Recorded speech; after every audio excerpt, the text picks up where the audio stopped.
अध्यक्ष महोदय, माझे अध्यक्ष ठीक आहे, अध्यक्ष महोदय, त्यांना बोलू दे, अध्यक्ष बोला. महोदय, माझे 3 स्पेसिफिक प्रश्न मंत्री महोदय यांना आहेत.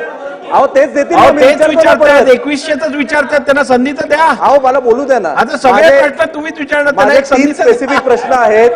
निवडणुकीच्या पूर्वी जेव्हा माझी लाडकी बहीण योजना जाहीर केली तेव्हा त्यावेळी किती लाभार्थी आपण होते?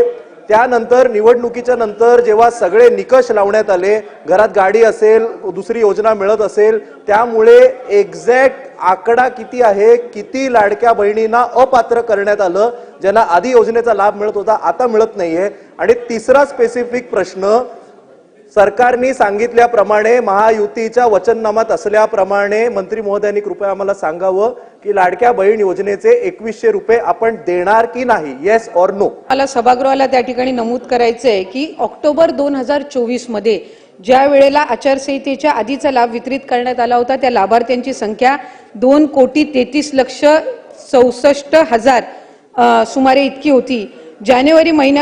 फेब्रुवारी महिन्यामध्ये जो आता आपण लाभ वितरित केला त्याची संख्या ही साधारणपणे 2,47,00,000 पेक्षा आहे.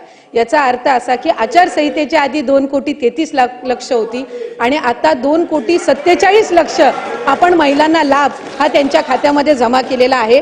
आणि 2100च्या संदर्भातला जो निर्णय आहे, महायुतीच्या सरकारने ही महत्त्वाकांक्षी योजना आणलेली आहे आणि महिलांना 1500चा लाभ वितरित करणारी महायुतीचं सरकार हे एकमेव सरकार आहे.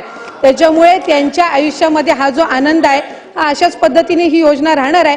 आणि 2100च्या संदर्भातला योग्य तो निर्णय आमचे मुख्यमंत्री देवेंद्र फडणवीस साहेब आणि दोन्ही उपमुख्यमंत्री योग्य वेळी घेतील. लाडक्या बहिणींची फसवणूक होणार नाही ही दक्षता निश्चितपणाने महायुतीचं सरकार घेईल.